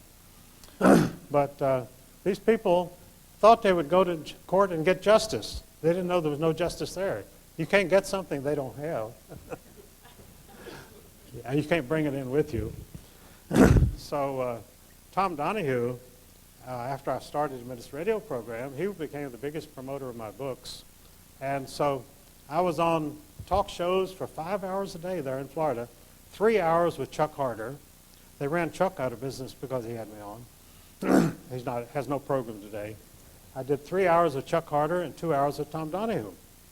And Tom Donahue used to introduce me on his program as J. Edgar Hoover designated me the most dangerous man in America. And so, which he did for years. And so Rush Limbaugh was growing very rapidly at that time, and he had the program immediately following Tom Donahue. So he would listen to Tom, introducing me as the most dangerous man in America. So Rush appropriated the title for himself. He began to advertise all over the United States, Rush Limbaugh, the most dangerous man in America. And of course, Rush was about as dangerous as a carrot, you know. I mean, no threat to anybody. But he used that for a couple of years, and he finally dropped it because it was so ridiculous that he couldn't carry it on any longer. But they put Tom Donahue out of business because he was on the program for hours a day saying, you've got to get Eustace Mullins' books, and talking about the Federal Reserve book and my other books. And they were selling them like hotcake, and Chuck Harder was too. So they sent a reporter down from New York to take care of Chuck Harder. And the way he did it, he came to Chuck and he lied. He said, we want to do a big spread on you in the New York Times. And he wasn't even with the New York Times. He was a Nation correspondent. And but Chuck didn't know that, didn't check him out. And Chuck thought, boy, I'm going to have a big spread in the New York Times. This is going to be great. And so he invited the guy into his hotel there and wined and dined him and showed him all of his operation, let him go through his files. So the guy goes back and writes a series of articles. The main thrust was that Chuck Harder was a tool of Eustace Mullins and that I was using Chuck to promote my books. and that Chuck was the sucker for doing this. So, of course, there was a total double cross because I had no influence over Chuck Harder at all. He only sold my books because he made money off of them, and he was making good money. But so I said to Chuck, I called him up, I said, look, I can refute everything that is in these articles about my being anti-Semitic and so forth. I said, as I've said on your program, I said, they call me anti-Semitic because I go along with the Orthodox Jewish position, which is that there can be no Jewish kingdom on earth until their Messiah comes. And they don't acknowledge Christ as Messiah. And so the Rothschilds, after they began to make a lot of money, they decided to start their own Jewish movement, and they called it the Reformed Jew. They hired a guy named Rabbi Moses Hess in Germany, and they put millions of dollars behind him, and Reformed Jewishness became a very big thing in the Jewish community. But there was always a great battle between the Orthodox Jews, who they were the only true believers, and the Reformed Jews, who only believed in money and power and having a Jewish kingdom, which would be at the crossroads of the world next to the oil fields. The whole idea behind putting Israel, the Jewish nation, in the Middle East was to eventually seize the oil fields. And that's what the new program is. They're starting the Crusades over again. The Crusades started in 1279, and there were 8 Crusades, and the Christians won the first Crusade very handily. They beat the Muslims, and they took over Jerusalem. Then they got homesick and went home, so the Muslims came back and took Jerusalem again. And then 5 more times, the Crusaders came back, and each time the Muslims beat them because they'd learned how to fight them. So we only won the first Crusade. So when you talk about a crusade between 1,900,000 Christians and 1 billion Muslims, obviously the Christians outnumber them and should win. But the fact is that they don't know how to fight in the Middle East, and they never will learn. And the Israelis only fight in the Middle East by terrorism. That's the only thing they know. And so that's how they've survived this long, with American armaments and terrorism. But when George W. announced this new crusade, it was to be that we were going to attack 34 Muslim nations and destroy them in order to end the threat of terrorism. It sounded like a pretty good program. And for the military-industrial complex, it was a great program. We're going to fight 34 nations for the next 100 years, the 100 Years' War. I think George W. thought of himself as going down in history as the hero of the next 100 Years' War. And that was the foreign policy of the United States, a policy which is so insane you wouldn't think a 4-year-old child would embrace it.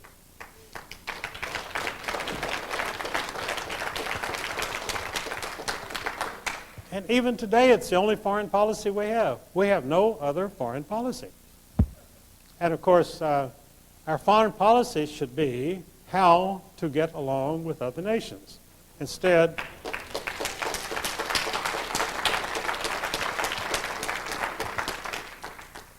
what we have is a foreign policy run by lunatics who want to make every nation in the world our enemy. And the rest of the world is not particularly interested in being the enemy of America. They still dream of America. All over the world, people dream of coming to the United States. Not because the streets are paved with gold. They know that's not true any longer. But the gold is in the Federal Reserve Bank of New York. But it's a place of opportunity. And what other countries do not have is opportunity. And because they have no opportunity, they have no chance to improve their standing, to improve their income. There's no place there that they can do this. So all they can do is immigrate, and immigrate to only one place. Nobody wants to immigrate to China. Nobody wants to immigrate to Africa. They want to immigrate to the United States. This is the only country in the world that everybody else in the world dreams about. Because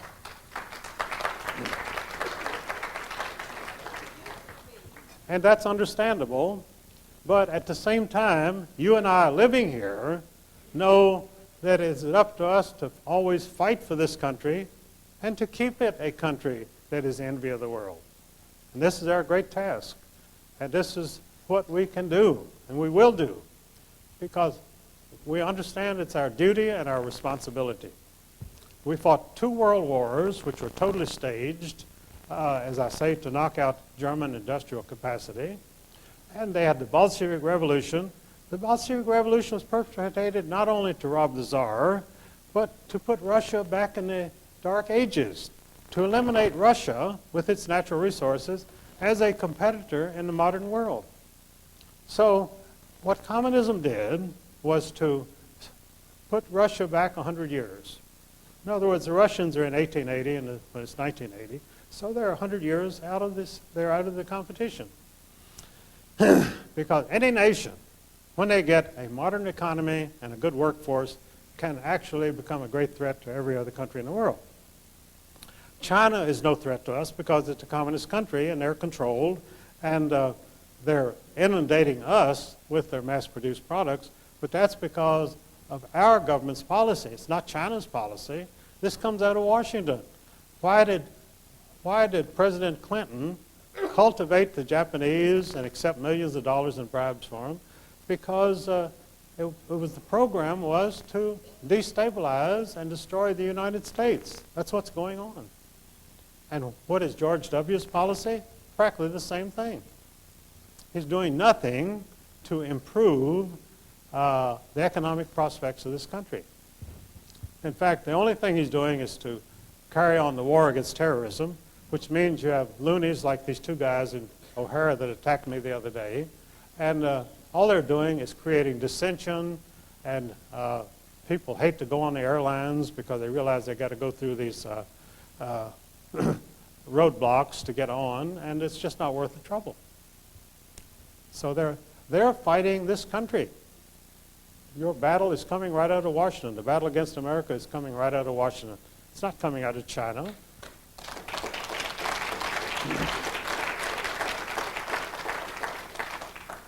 And if it's a battle against America, what is it? It's a conspiracy, and that's why you're here, to find out about the conspiracy. They could not do this without a conspiracy. If one person in Washington would stand up and say, I stand for America, see what the bumper stickers they put out, they say, you stand behind this country, stand behind the USA. They don't say, we stand in front of the USA, we stand behind. And because they're behind, we're behind. And that's where we are today. Language is very important. So all the slogans that came out of the 9/11 show the total poverty and hopelessness of these people because they're living in the past. They cannot face the future. And the future belongs to America. And we will have the future if we exercise our responsibilities.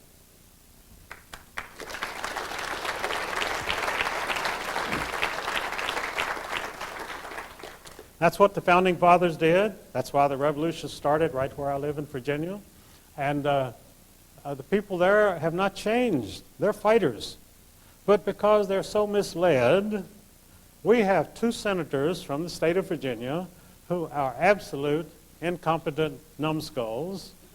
And in fact, I filed legal papers last week in which I pointed out that after the Civil War, the war between the states, the federal government continued martial law and military occupation of the southern states for 12 years till 1877. Not much is said about that in the history books, but the fact is that the southern states were not allowed to recover economically because of the martial law. And finally, Rutherford B. Hayes, who had been a general in the Union Army during the Civil War, decided that there was enough of this. And he ran for president and said he would withdraw the occupation. And it was one of the most bitter fought presidential campaigns of all time because the terrorists in Washington were determined to maintain martial law in the southern states and oppress the southern people. And Hayes won very narrowly, and he withdrew the occupation. But as I pointed out in my legal papers last week. When the military occupation was withdrawn, they left in the southern states puppet political parties, Quisling, Nazi Quisling type parties. And they have run the southern states ever since. And I pointed out that in the state of Virginia, this was filed with the court, in the state of Virginia we have the scalawags, who are now known as the Democrats, and the carpetbaggers, who are now known as Republicans.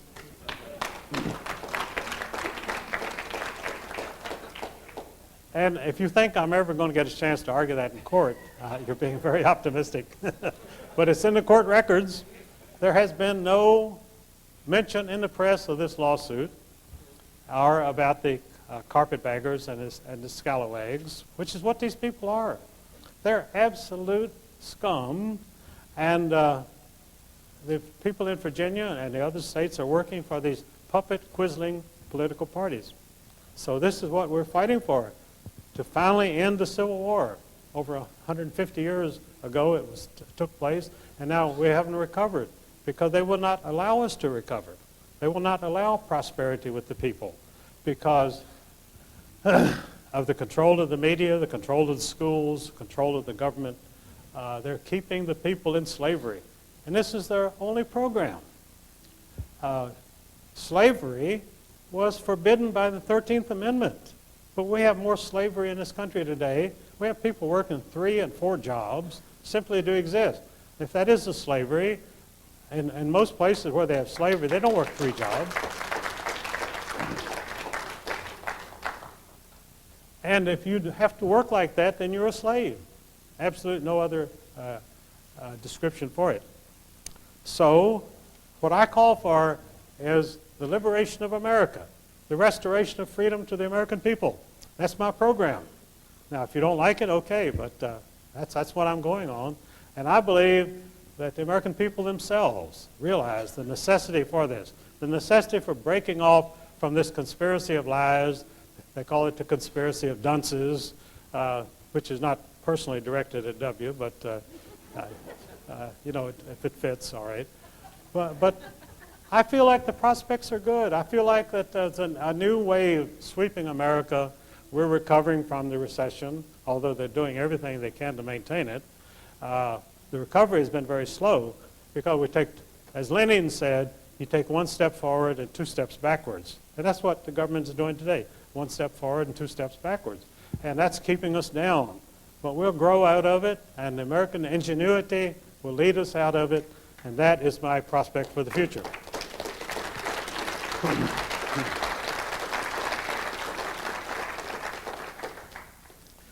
Now, I think we have a few minutes left for some questions. If I guess people will come up and ask the questions, and I'll be glad to answer anything that... Okay. All right.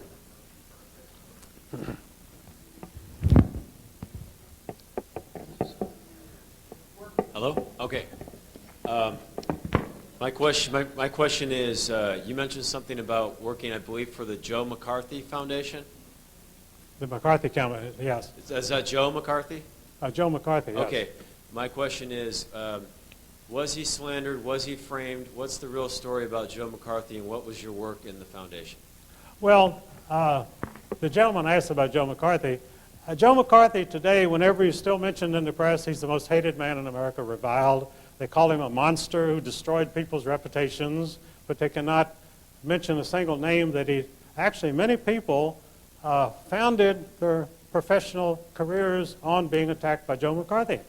They were promoted at the universities, they got good government jobs, because it was almost a recommendation if you were attacked by Joe McCarthy that you must be a communist and therefore you were acceptable in our government. And I have maintained for years that Joe McCarthy turned back the tide of world communism. He did this because he attacked communism where its strength was, which was not in Moscow under Stalin. It was in the halls of Washington, in the halls of government. And because he attacked it at its source, that's why he's so hated today. Because that was the great beginning of the turnaround against communism. That's how the Berlin Wall fell, because of the work that Joe McCarthy did. He led this country out of danger from communism. Gets no credit for it. But that was what this man did. Aware of what's happening today? Some people are expatriating and repatriating.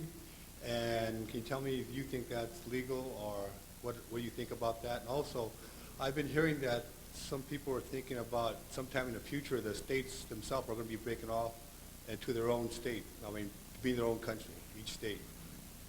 You mean people who represent themselves? No, talking about the whole state being represented as a nation or a country itself. Like California would break off from the United States, and each state would be the same as, like in same thing in Russia, what they're doing. Uh-huh. Well, I don't quite follow what you're asking. Yeah. Pardon? Yeah.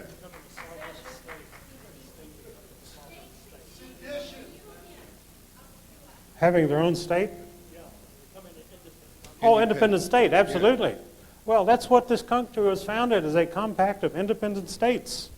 And they converted that into a federal dictatorship, illegally. The Constitution has never allowed this. This is what the Civil War was about, that they had the right to withdraw, and peacefully withdraw. And Lincoln violated that. Well, actually, the attack on Fort Sumter was orchestrated by the Scottish Rite in Charleston, South Carolina, and that was the pretext for the whole war. The Southerners never had any idea there would be a war. There was no reason for a war. The point I'm trying to get across, do you see that coming for each state to break off by itself? Yes. And also about the expatriation and repatriation, have you heard of that? And what do you know of it? Oh, I don't quite follow that. I'm sorry. It's called expatriation, repatriation, when you come in from being a U.S. citizen to an American citizen, being as that they falsified a contract and put you in there and made you a U.S. citizen. Oh, that's absolutely true. I understand what you're saying now. There's a great deal of information going out about what it means to be a U.S. citizen and a United States citizen and so forth. That's quite involved, and I won't go into it right now, but it's a good move, and I like to see it taking place. Thank you. Mr. Mullins, I believe to be a good conspiracist, we should question everything. I picked up a little book from Dan Pila Sr. called The Enigma of the John Birch Society. And that piqued my interest because a lot of good people I've worked with over the years are very active in groups such as that, common law groups, constitutional groups. And in this little booklet it said that Robert Welch sold his candy company for several times the value of its worth to, it was bought by Rockefeller. Not sure which one, but in a sense then Rockefeller money founded the John Birch Society. Do you have any knowledge about that or comments about it? And if so, would that not make the John Birch Society very suspect in the Patriot movement? Oh, I certainly do. In fact, I know personally that Nelson Rockefeller organized the John Birch Society because, no, this is true. I know two people were at the meeting where he organized it and agreed to buy the Welch Candy Company, which didn't belong to Robert Welch, it belonged to his brother John. Robert Welch had a candy company, which had gone bankrupt during the Depression, and his brother John hired him for his candy company. And what Nelson Rockefeller agreed to do was that National Biscuit Company would buy the Welch Candy Company and make Welch independent so he could devote all of his time to the John Birch Society. That was a deal. It was a straight business deal. And his brother continued as a director of Nabisco. And today, if you look in Standard & Poor's, you'll see that John Welch Jr., Robert Welch's nephew, is still a director of Nabisco. So that was all arranged. And Revelo Oliver, one of the founders of the John Birch Society, who was a good friend of mine, told me that Nelson Rockefeller maintained a $250,000 rollover account at Chase Manhattan Bank so that Welch could meet his payroll. And whenever he drew on that, Rockefeller would replace the money. So Robert Welch was simply an employee of Nelson Rockefeller. Thank you very much. When referring to the people that hate this country and its people, you referred to Billy Crystal. Were you talking about the actor? Well, the Billy Crystal I'm talking about is a would-be actor. All right. All right. But the other Billy Crystal is an established actor, a comedian who has never done or said anything funny, but you can get away with that in Hollywood. All right. But the other Billy Crystal was the son of a famous socialist in New York called Irving Kristol. Irving Kristol was a leading socialist writer all of his life in New York, and his son Billy then became the senior Bush's chief of staff when Bush was Reagan's vice president. But since W became president, he won't have anything to do with Billy Crystal because Billy Crystal became so notorious as the head of the Israeli fifth column in the United States that you can't have him in any government position whatsoever. But I call him Billy Crystal because to me he's a joke. Who in the government right now is part of the Israeli fifth column then? What offices? Who? Who in the government right now? What offices do they hold? Are part of the fifth column? The acting Secretary of Defense, Paul Wolfowitz, is one of the leaders of the Israeli fifth column. In fact, he is running the Defense Department because Rumsfeld is doing the public relations and appearing on television every day to promote the thing. So it's actually Wolfowitz who's running the thing. So here you have an Israeli fifth columnist running the Defense Department. All right, thank you. Yes. All right.